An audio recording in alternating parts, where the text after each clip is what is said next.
நான் நல்லா ஒரு 1.5 to 2 மணி நேரத்துக்கு நான் ஊற வைக்க போகிறேன். ஸோ இது மாவு மில்லில் அரைக்கிறதுனால நான் இப்போ என்ன பண்ணுறேன்னா, ஸோ இந்த வந்து நான் இதில் வந்து ஒரு 1.25 போட்டு தனியாக நான் இதை ஊற வச்சுக்கிறேன். ஏன்னா நம்ம மாவு மில்லில் வந்து அவங்க வந்து அரிசி வந்து வேறு எதுனா போட்டு அரைச்சிருப்பாங்க. சப்போஸ் வந்து கேழ்வரகோ இல்லை வந்து வெறும் காஞ்ச அரிசி அந்த மாதிரிலாம் அரைச்சிருப்பாங்க. ஸோ அது வந்து நம்ம போடும்போது பலகாரம் சரியாக வராது.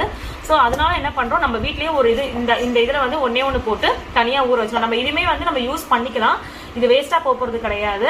ஸோ அப்படி இருக்கும் போது இதில் இந்த பலகாரம் செய்யறதுக்கு நான் இந்த அரிசி நான் கழுவி நல்லா ஊற வச்சுக்க போகிறேன். இதில் வந்து நம்ம என்னென்ன ஐட்டம் செய்யலான்றதை நான் உங்களுக்கு கண்டிப்பாக நான் காமிக்கிறேன். ஸோ வாங்க வீடியோக்குள்ள போகலாம். ரெசிபிக்குள்ள போகிறதுக்கு முன்னாடி மறக்காம பாரதிஸ் கிச்சனை சப்ஸ்கிரைப் பண்ணுங்க, பக்கத்துல இருக்க நோட்டிஃபிகேஷன் பட்டனை கிளிக் பண்ணுங்க, அதில் ஆல் வரும், அதையும் கிளிக் பண்ணுங்க. அப்பதான் என்னோட வீடியோ உங்களுக்கு ஒரு நோட்டிஃபிகேஷனாக வரும். வாங்க வீடியோக்குள்ள போகலாம். ஸோ இப்போ பாருங்க, நான் ரெண்டுமே வந்து கழுவி தனித்தனியாக ஊற வச்சுட்டேன். ஸோ இப்போ